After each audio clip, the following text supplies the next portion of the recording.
I'd like to welcome everyone to class this morning.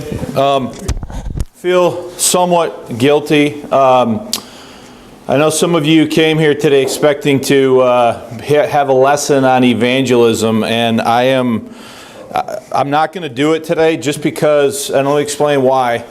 I mentioned a couple Sundays ago that I was asked by Brother Jordan to talk at the April meeting next Saturday. So this is this Saturday. I'm going to be in Chicago, and he's given me 2 hours, and he wants me to talk about Codex Sinaiticus and the text and Westcott and Hort and some stuff like that, okay? So you guys know that last summer I did a 6-part study called A Tale of Two Constantines, Rethinking Codex Sinaiticus, okay? And in 6 hours I went through a bunch of stuff in sort of an informal way. And then in July, there was an impromptu seminar at the July conference in Chicago where I spent about an hour and 15 minutes trying to cover highlights of what I did in 6 hours here. So the reason I called Tom this morning and told him that I kind of wanted to do this, I sort of I'm looking to, number one, just bounce some things off some people that I haven't ever talked about before. And number two, get sort of your feedback, those of you that were there, sort of like what would be the best stuff to kind of talk about and cover with the folks in Chicago. Could somebody get the back door, if you would? So I have a stack of things here, and I really don't even sort of know where to start with this. So I'll start with this. How many of you remember that? Well, let me back up. How many of you remember being part of those studies last summer where we went over that stuff? Okay. So if you were here for that information, be sort of thinking about that and what might stand out to you, okay? If you remember the story of Tischendorf and Codex Sinaiticus, remember that he found it in 1844 and he took 43 pages with him back to Germany, right?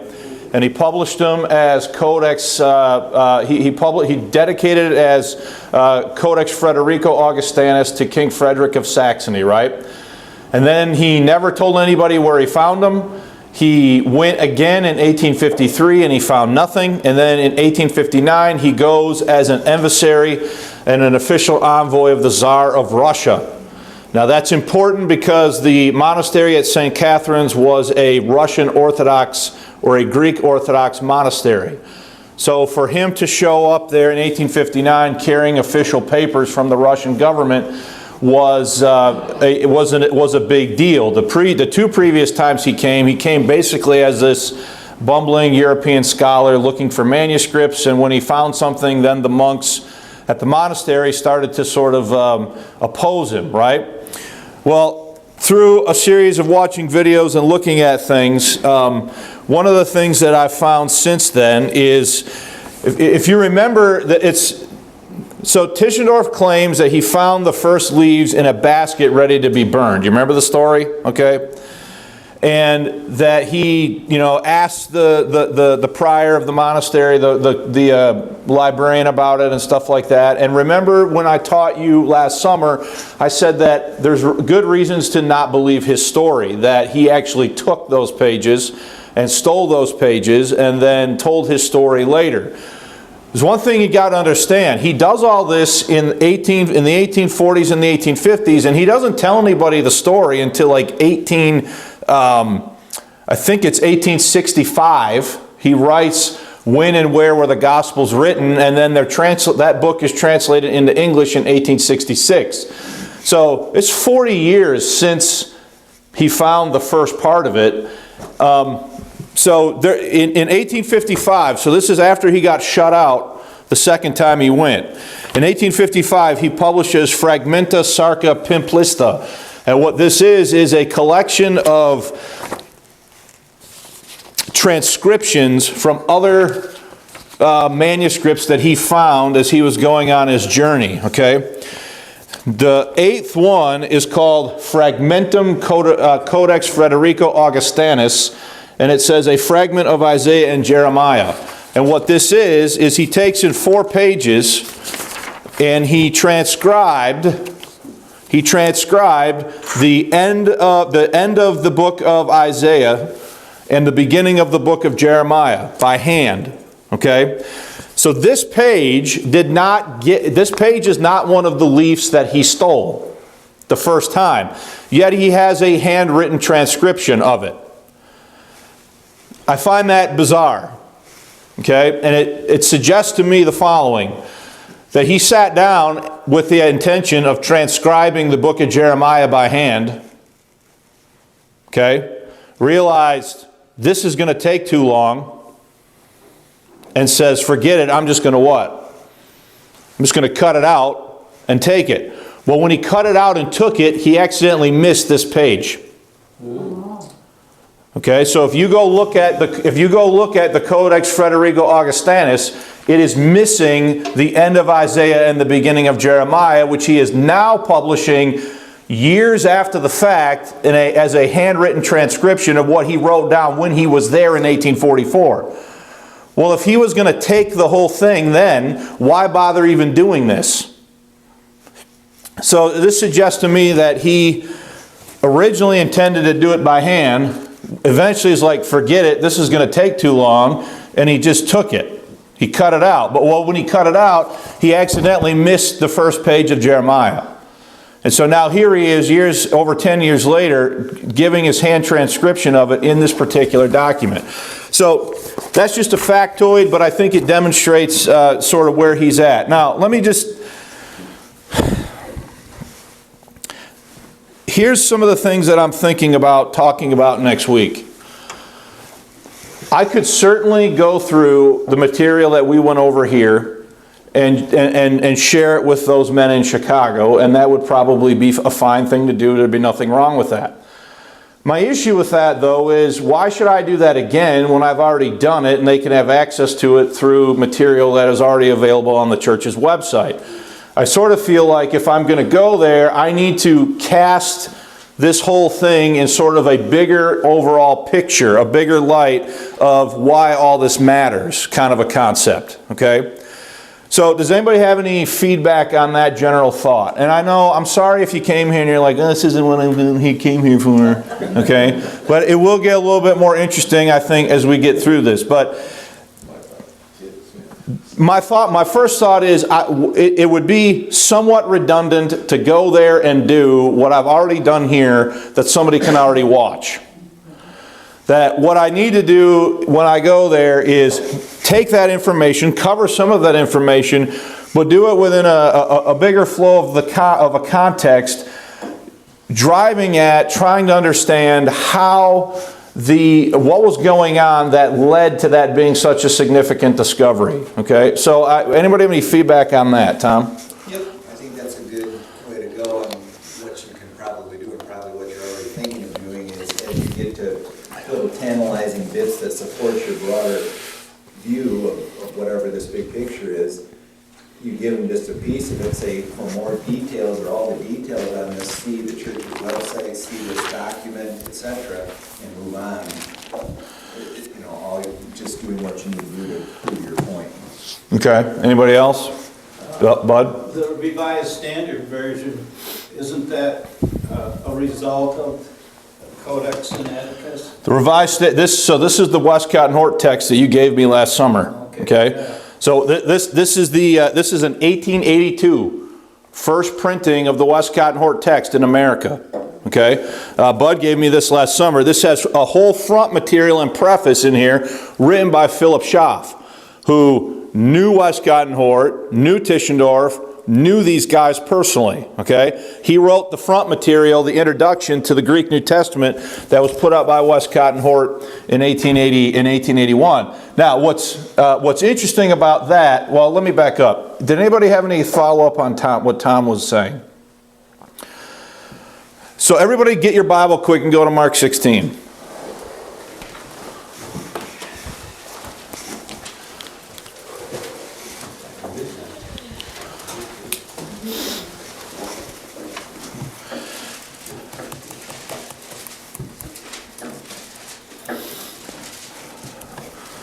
So I have a Schofield Reference Bible here, and we did this last summer. But I need to do this just sort of for this lesson so it remotely makes sense to you, especially if you're sort of new to this. I have a note in my Schofield Reference Bible at verse 9. Okay? And it says the following. The passage from verse 9 to the end is not found in the two most ancient manuscripts. Okay? So when they say that, what two manuscripts are they referring to? They're referring to Codex Vaticanus, which was and still is in the possession of the Vatican Library, okay? And the second one is Codex Sinaiticus, okay? So he says here in the footnote, the passage from verse 9 to the end is not found in the two most ancient manuscripts, the Sinaitic and the Vatican, and others have it with partial omissions and variations, but it is quoted by Irenaeus and Hippolytus in the 2nd or 3rd century. So what they're saying there is that the passage is questionable whether or not it should be in the Bible because it's not in the two so-called what? Oldest and best, right?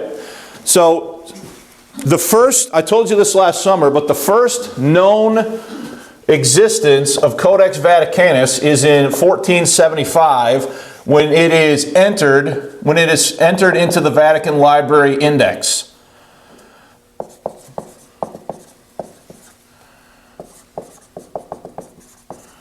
So what does that mean?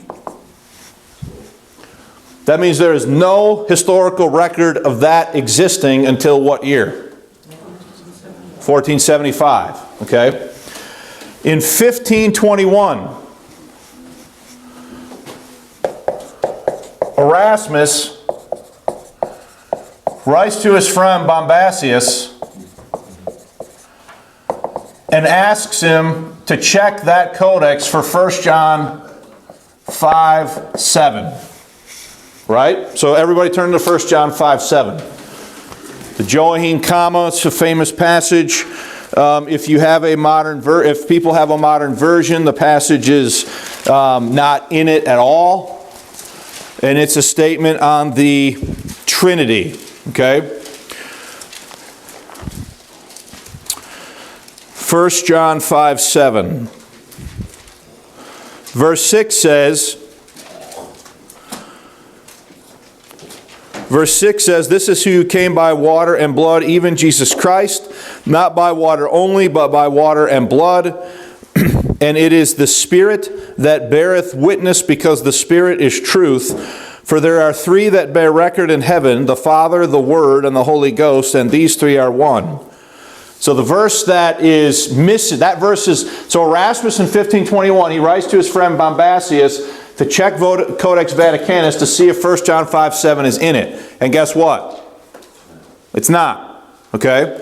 So this is the first recorded time of somebody making some sort of making any sort of appeal reference to Codex Vaticanus as some sort of a texture, in some sort of a textual way. Okay, does that make sense? So, in 1659, see, I didn't even print this stuff out. In 1659, John Owen writes a book. John Owen writes a book.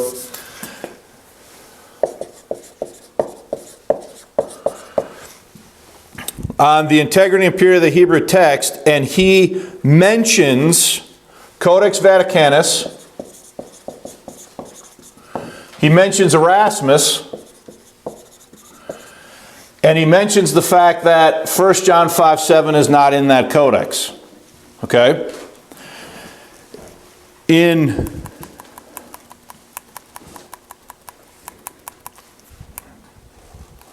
Hang on. 1696, another reformer known as Francis Turretin, he writes a book, and he mentions in his book, he is aware of three critical, variant readings. He mentions John 8, the woman taken in adultery, which is not in Codex Vaticanus. He mentions 1 John. He mentions 1 John 5:7. He mentions 1 John 5:7, and he also mentions Mark 16. Okay?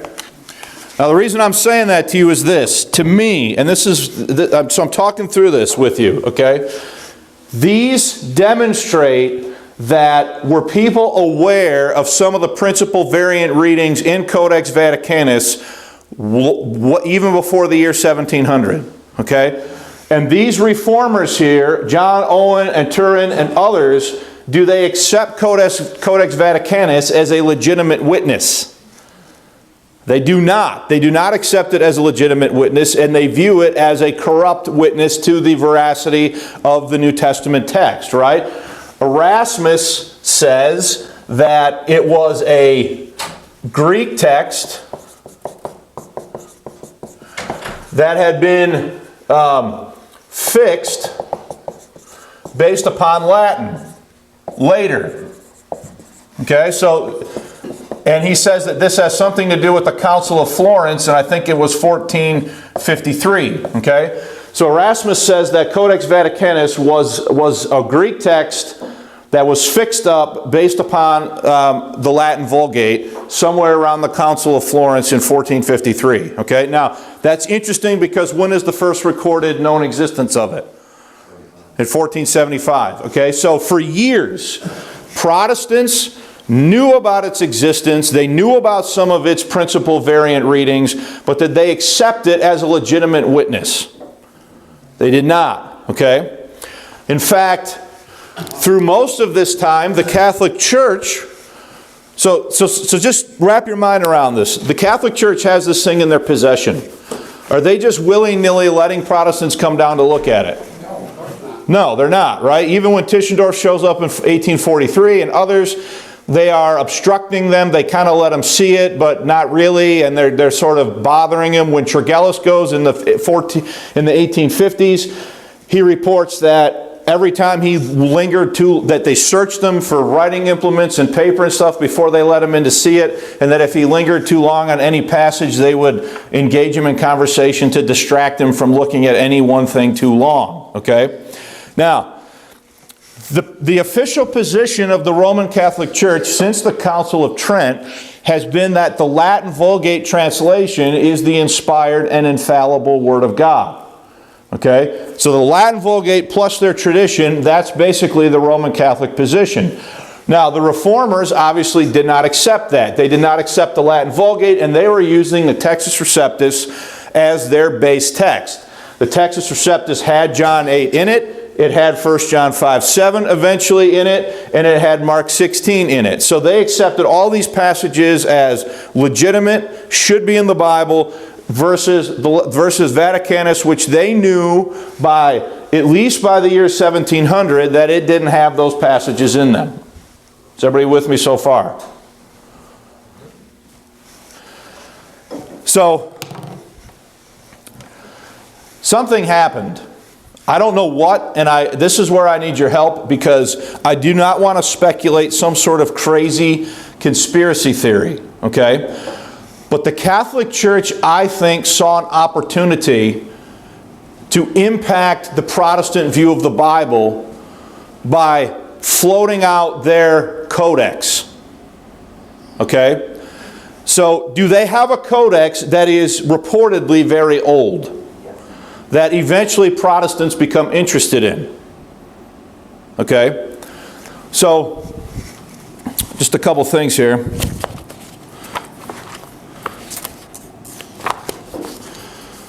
So this is from 1810. This is written by a German Roman Catholic priest named Hug, and he says, "De Antiquity Codicis Vaticani." This entire book is on an argument for the antiquity of Codex Vaticanus. Okay? Now, what did Erasmus say about it? Erasmus said that it was relatively recent, dating from the Middle Ages or the period round about the Renaissance, and that it had been a Greek text that had been fixed based upon the Latin Vulgate. Okay? So Protestants, at least, those who supported the Textus Receptus, they were working off of this understanding, right? And then this guy writes this, arguing that no, it's not a doctored text from the Latin Vulgate. He argues that it's a 4th century early witness to the text. And he does this in 1810. You guys with that?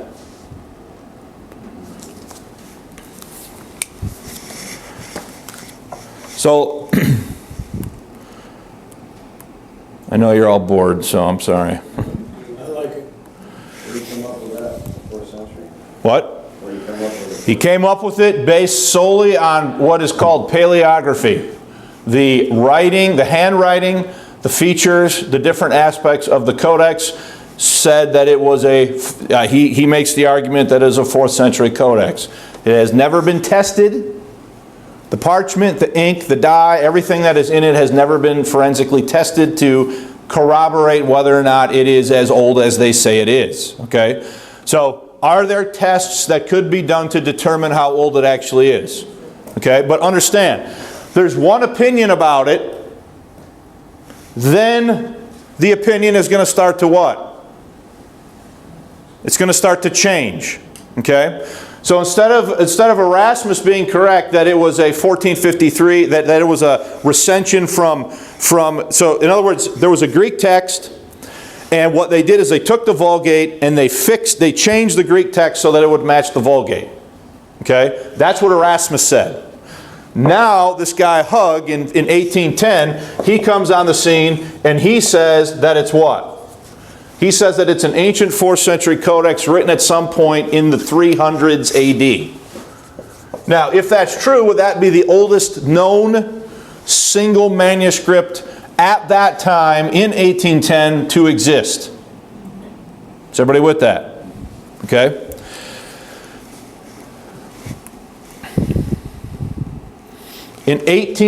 I should have wrote this over here. In 1831, so this is Hug, this is 1810. I know, he sounds weird, but that's his name. In 1831, Lockman publishes the first Greek text to totally lay aside the Textus Receptus. Okay? So, let me explain what that means. Before this, they had printed critical editions. So what that means is they had the text of the Reformation, they had the Textus Receptus as the main text, and in the footnotes and the apparatus underneath, they would note the variant readings. Okay? What Lockman does is, imagine if you took an eraser and you just erased the entire Textus Receptus off the page. He starts to build a totally new one based upon his own decisions about what the text should be. Okay? And he does it without, so instead of having the Textus Receptus and then having the critical footnotes and the apparatus underneath, he gets rid of all that and he just sets about to build a new text. You guys following that? Okay? Now, as time goes on, what do you suppose is going to start emerging here as the thing that is going to be viewed as having preeminence? The Vatican's text. Okay? So that's 1831. In 1837, so this is all stuff that I didn't know last year. In 1837, a guy named Granville Penn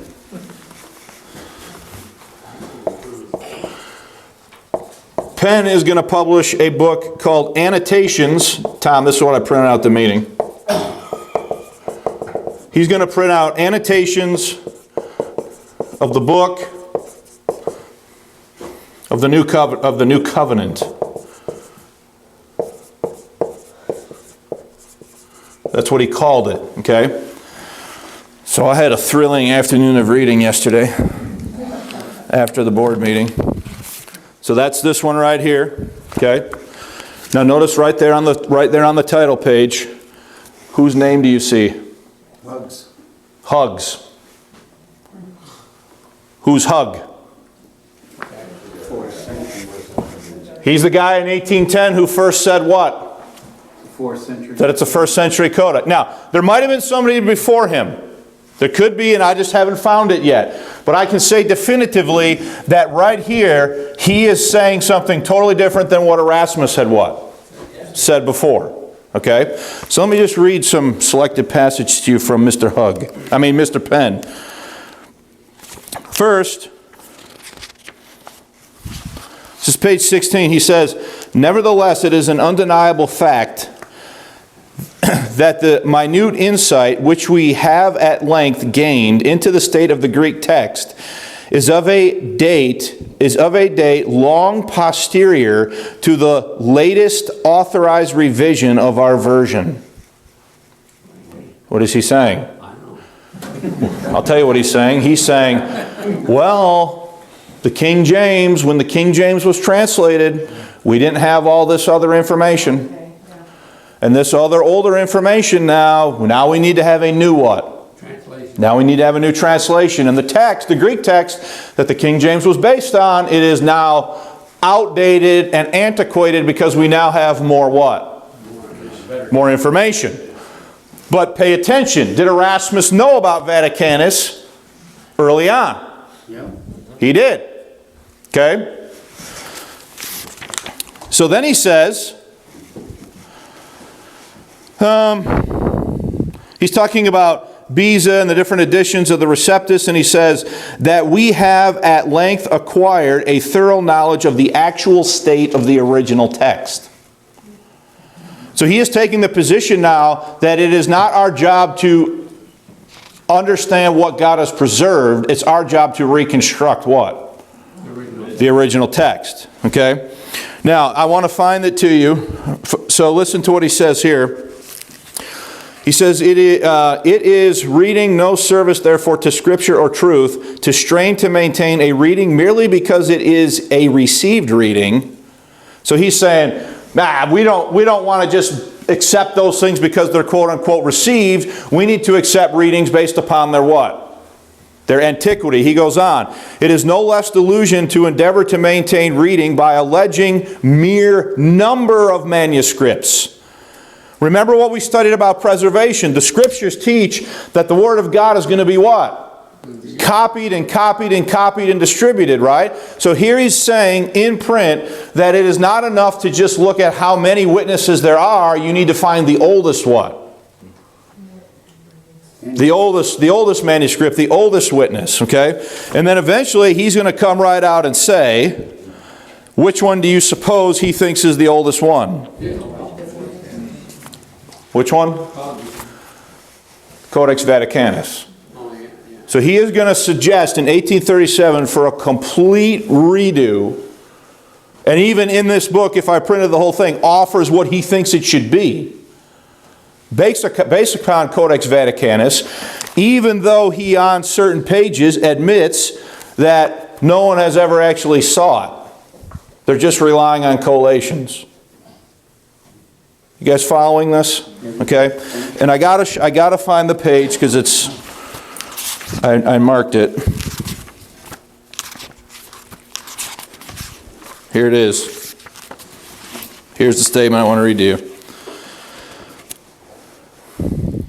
But the true critical reason for assigning this manuscript to Egypt, if not to Alexandria expressly, is found in employing the known Egyptian orthography, Greek words as shown in Hug. So when this guy writes this, had he read this? Yep. This guy said it's a 4th century. This guy's now arguing for a complete redo of the entire Greek New Testament based upon the arguments put forth by who? Hug. Okay? There's even a more clear statement, I thought, where he says, as something like, as Hug has now proved, but I'm, of course, scrambling to find things here. Let me just flip back. Well, I know I marked it.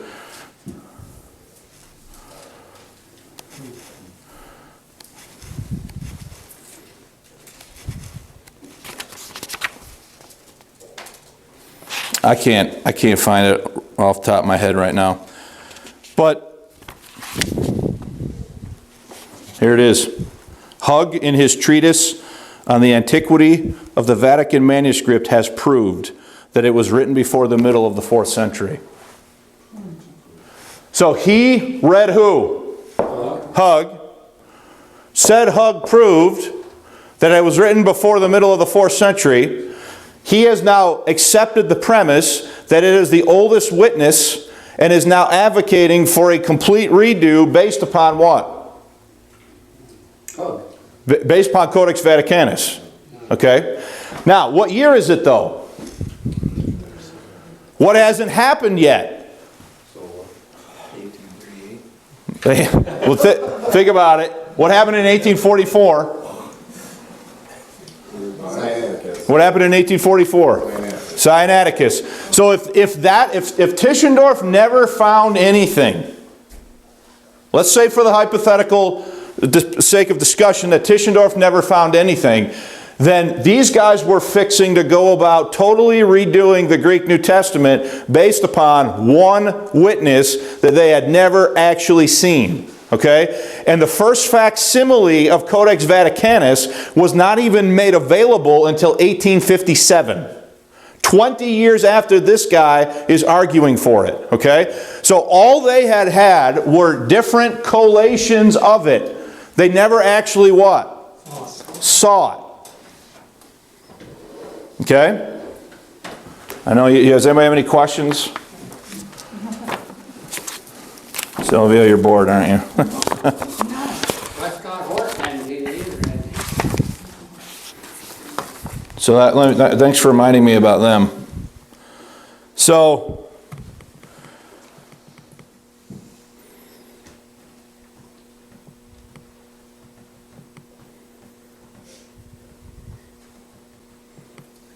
well, it just seemed like if it was being used, it'd be more than just one witness, wouldn't it? well, that's the thing, right? It doesn't even agree with Sinaiticus.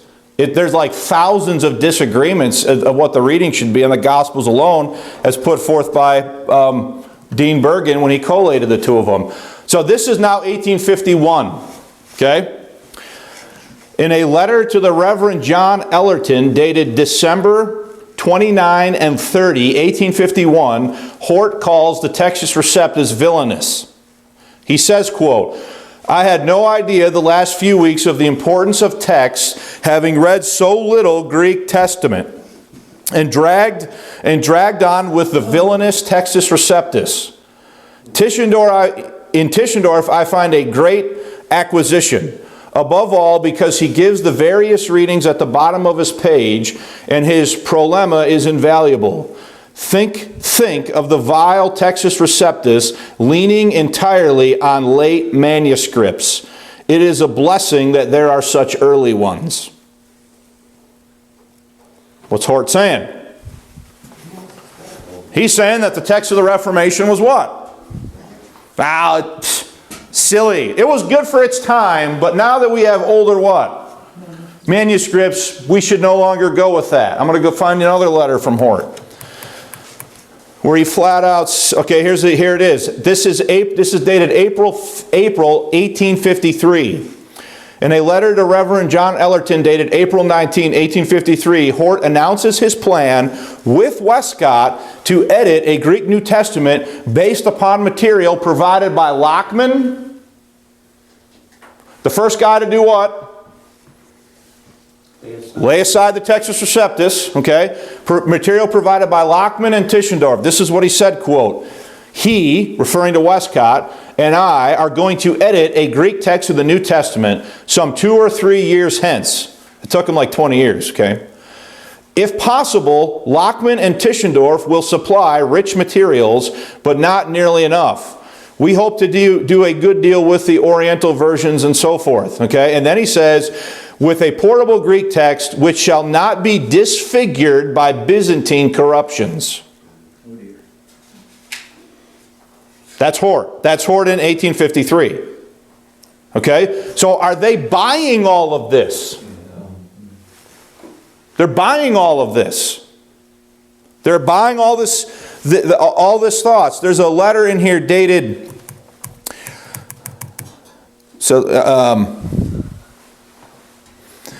this is September 1857, in a letter to A. Macmillan dated September 22, 1857. Hort asked to be kept abreast of Tischendorf's work. He says, quote, "Please always send any fresh piece of Tischendorf's by post as soon as it comes without waiting for a parcel." Parcel. I am getting more and more convinced of the necessity of Westcott's and my work creating a Greek New Testament. Tregellus is very good, but he has not got to the bottom. Then there's a letter. So these guys were ready to move until Tischendorf found what? This is, no, that's not the one. Yes, it is. June 1859.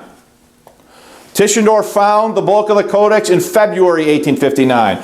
In a letter to Reverend John Ellerton dated June 6, 1859, Hort acknowledges the discovery of Codex Sinaiticus by Tischendorf, and Westcott's desire is to see it before publishing anything. He says, quote, "Tischendorf's new discovery," that's what?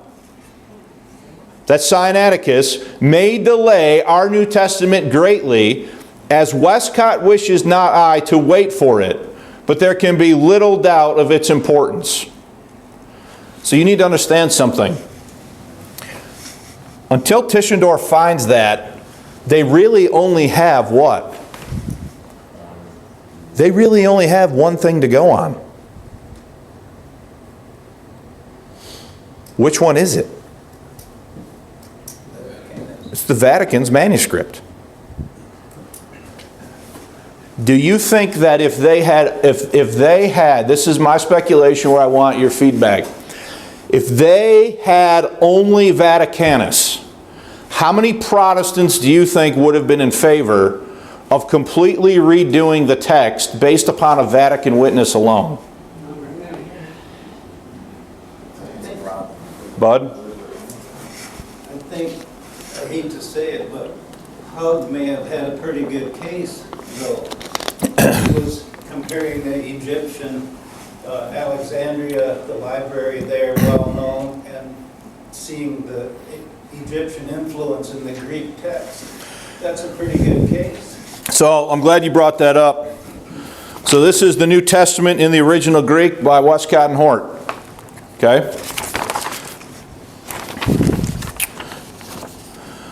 This is from the contents of the introduction. They say, surmise that B, that's Vaticanus, and Aleph were written in the West. What does that mean?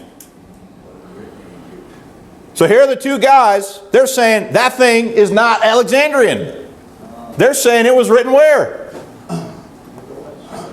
In the West. So it says right here, surmise that B and Aleph were written in the West, probably at Rome. Well, wait a minute. What did Erasmus say? He said that it was what? That it was overwritten at Rome using the Vulgate. Well, here are the two guys that are supposed to be advocating for the Alexandrian text, saying the thing wasn't even written in Alexandria. So how does that work exactly? Okay? But then,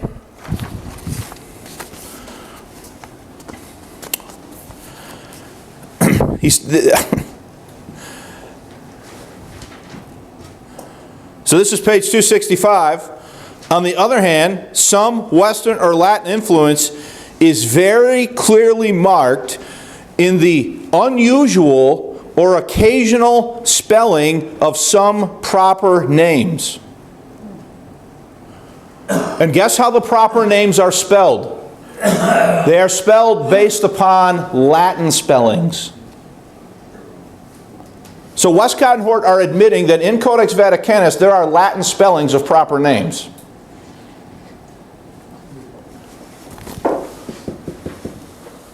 What did Erasmus say? So I'm telling you, like this thing is like blowing my mind. Like I don't even know what to say about it, right? Because it is so, there is so much to say. And then they go on In B, that's Vaticanus, the Alexandrian indications are to the best of our belief wholly wanting. What does that mean? That means they're not there. Well, so what in the world is going on here? Okay? This, I mean, I'm serious. Like when you get into this, it's like, what were these guys doing? You know, what were they trying to do? Other than they had a presupposition that the Textus Receptus was villainous, that it was antiquated, that it was out of date because of these new discoveries, and so they set about to do anything they could to do what? To discredit it. That's my timer, I guess. You guys, that's the boredom timer going off?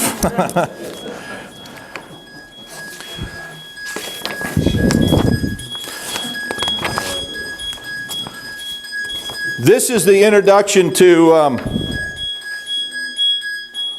shut it off here if I can. All right. This is an introduction to textual criticism of the text of the New Testament. This is written by a guy named Thomas Hartwell Horn, and in it he's got in Latin, reproduced in Latin, the letters between Erasmus and a guy named I'm going to say his name wrong, Sepulveda.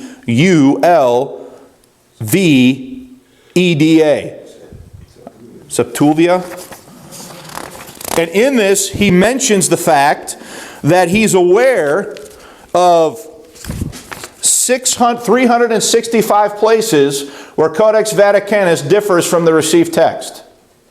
And this letter is dated February, no, that's not even the first. The letter is dated November 1st, 1534. Okay, so I told you, like, I don't know really, what should I do? Like, what do you think would be beneficial for me to do with all this information? Because now the information is not simply related to Codex Sinaiticus. Now it is developing an entire thought stream of history here that this thing fits into. What happens, in my opinion, is this. What once and for all time tipped the balance of the scales against the received text and in favor of the Vatican's Codex is Codex Sinaiticus. That tipped it over to that side. So once they had that, and they thought it was of the same age and so forth as the Vatican's manuscript, now they had two to go on, not one. And once they had two to go on, Westcott and Hort principally reworked the entire New Testament text based upon those two witnesses, giving deference to Vaticanus over Sinaiticus. Okay? So in other words, they thought, Bill, you're looking at me weird. So in other words, they thought Vaticanus was more important than Sinaiticus, but they adopt those two as their principal witnesses for redoing the entire New Testament. So it would seem to me, and I just wonder if Sinaiticus is never found, or if it could be proven to be a 19th century creation, completely and wholly illegitimate by Constantine Simonides, what does that do to the whole theory that these guys are using to redo this? Completely obliterates the whole thing. Okay? So, any thoughts about what I should do? Because I just talked randomly here for 50 minutes, and I feel like it was completely nonsensical. Hopefully that wasn't the case. Tom? So what are you thinking your thesis would be? I don't even know. I really don't even know what it should be. If I'm going to avoid doing what I've already done, I feel like what I should do is start with 1475, show all the awareness of it, show how moving into the 19th century, there seems to be a reworking of the opinion regarding it, and how that influenced things, then introduce Tischendorf and the discovery of the Codex, and talk about how it tipped everything against the received text. That's what I feel like I should do. I just don't know if I just don't know if that's the right way to go about it. So what would be some possible theses? Because that to me seems to be whatever you think, either A, you need to tell these men that are, presumably going into the ministry or gone to a grade school of the Bible or are just there. What do they need to hear? What are they facing that's real life that they need to be able to answer based on the knowledge you could give them? What is that? I feel, and that's where I feel like most of the stuff that I'm talking about now is so technical, doesn't even matter to them. But the principle does, the overarching principle that we're trying to get a hold of does. So some possibilities are, in my mind, this seems to me to be a stream through history of putting doubt in God's word. Satan did it. These guys have done it. And why? I don't know. Are these guys really truly convinced on an intellectual level that this is good stuff? Or are they saying, it's an opportunity for me to catapult myself or my agenda or my ideology based on, I can get these knuckleheads to buy this and I can be up there.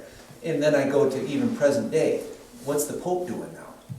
Whatever I say supersedes God's word. I mean, it's all blatantly saying it. So nobody likes God's word as God's word. It's kind of an inconvenient truth. Okay. Bud? The Reformation, caused some, they changed everything from what the Catholics had, all that control and power. And this was a way for them to get it back.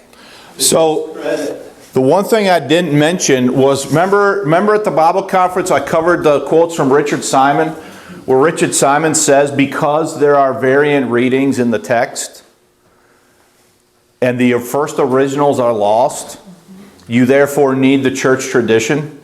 Yeah. So here's the other thought I have that I didn't really get out there is the following. How many of you would agree with me if I said the following?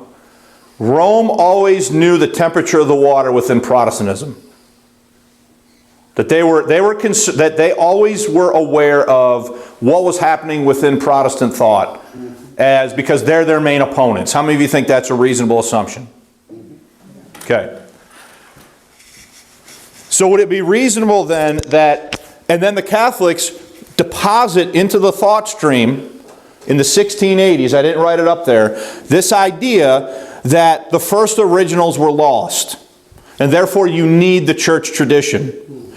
So what I'm wondering is, as that idea is put there, and then because of science and the Enlightenment and other things start to question Protestant belief, that the Protestants, that generations later, some Protestants think that, well, we need to answer these guys, we need to answer their objections, so they make the mistake of trying to answer them based upon terms that are set by their opponents. And so they switch their thinking from identifying what God has preserved to now we have to reconstruct the original based upon older witnesses. And then the Catholic Church at that point then is more than willing, they're aware of what's going on, they're keeping tabs of it, they're more than willing to deposit Codex Vaticanus into the lap of Protestants in such a way to sway them off of the text that they hated ever since the Reformation. So and then what happens though that Rome does not expect and is not aware of is what Tischendorf pulls out of the Sinai desert, and now they really have something. Any thoughts on that? What do you mean? Like a centuries-long detective story, and sort of, it's pretty cool. I don't want it to be good though. Just for I want it to be right. Like if I'm going to go out there and say, I know I'm saying it right now, it's being recorded, but if I'm going to say that, I want to have some reasonable assurance in my mind that that's actually what happened. I do think it is what happened, because even to this day, Rome has never rescinded the ruling of the Council of Trent that the Latin Vulgate is the authoritative, inspired Word of God for Roman Catholics. Yet now they have Protestants using a Bible that is based 90% on their Codex. How in the world did that happen? Okay? So anybody else? That's a good introduction, What is? what you just said. Sometimes you just said, Christians using Vatican's. And the Vatican accomplished it without ever having to change their position. Okay? So, does a Roman Catholic guy like Hug in 1819 take the temperature of the water and say, here we go, the antiquity of the Codex Vaticani? It's not what Erasmus said, it's this. And then when I read the stuff by Hort, it totally blows my mind that those guys by their own admission will say that the thing was written at Rome and that it has Latinisms in it. Are they not therefore admitting that Erasmus was right? Tacitly. It's all smoke and mirrors, guys. It's all a bunch of scholarly hullabaloo that's got nothing to do with faith in any verses. Okay? So we got 5 minutes. Anybody else have any feedback or anything along those lines, bud? To me, this is where it becomes clear that pride plays a part in it, which is Satan's most powerful tool. And in Hug's case and Tischendorf, you can see the pride and the power. So I perceive that some of the stuff that I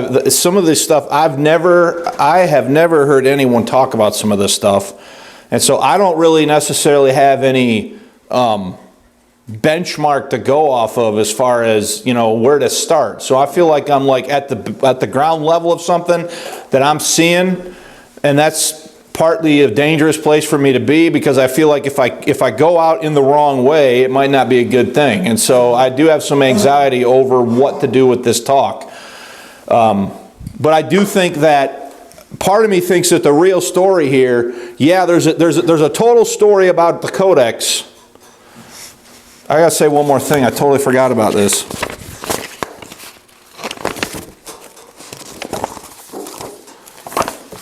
What did I do?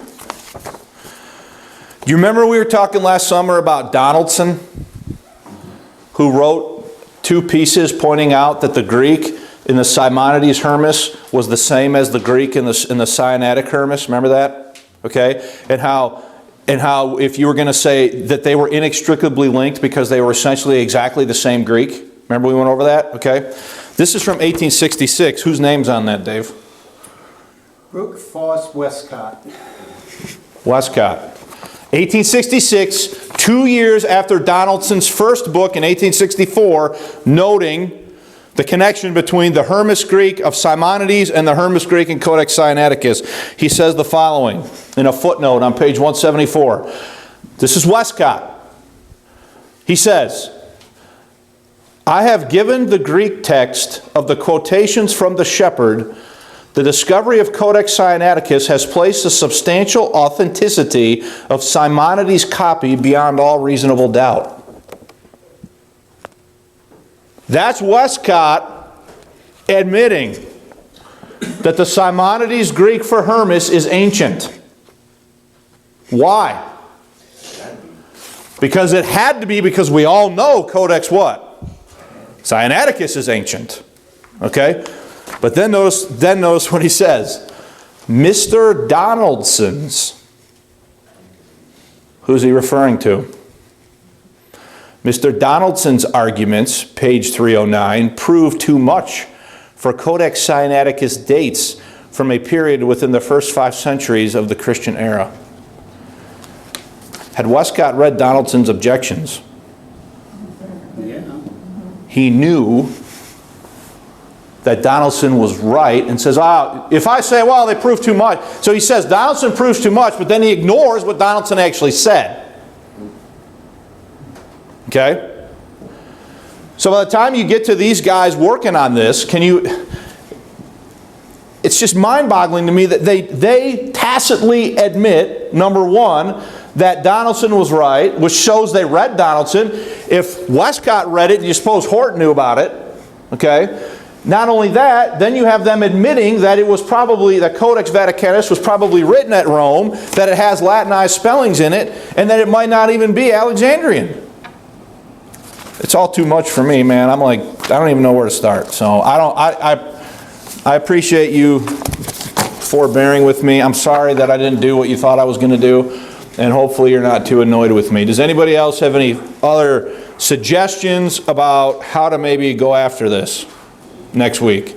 You see my problem? I hope you at least see my problem here. I don't know what to do. So,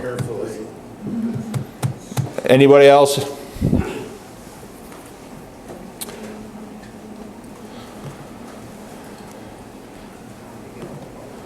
See, the thing is, you don't have anything to say because you didn't. I just told you a bunch of stuff that you're like, oh, I never knew that before. Yeah, well, we didn't get it assimilated yet. Yeah. So, Tom, will you repeat to me one more time what you said? About what your thoughts were on what I should do? Well, I think when I was in school, I always wrote my paper and then I made my outline, which is kind of ignorant. If I'd have made my outline, I could have made a good paper that flowed together. So my point, or my question was, what is your thesis? And that answers your questions of where to go with it and what to say. So you have to determine what your thesis is. You know it far better than we do, so what would be relevant? So, and that also answers the why would I care about these technical things? Because you're proving to me your thesis. So what thesis are you proving? Okay. You have any thoughts, Mike?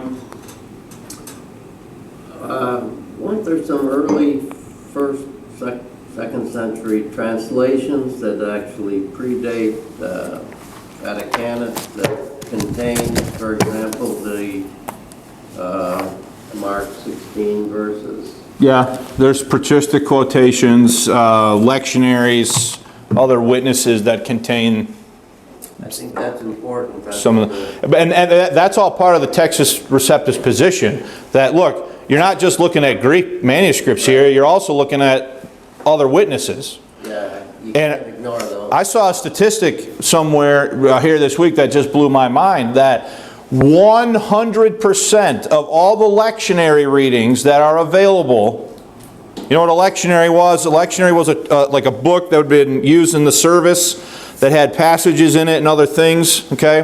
That all of the lectionaries that have ever been found contain, 100% of them contain readings that agree with the Receptus, not the so-called Alexandrian. So, anyway, unfortunately, I think my dad's right. I'm interested in something that not too many people care about. So be it. So, all right, well, I appreciate you guys giving me your patience. Ron, I think what I'll do, if it's okay with you guys, is I will just teach next week the lesson that I already had prepared. You guys okay with that? So I don't have to like make a new lesson.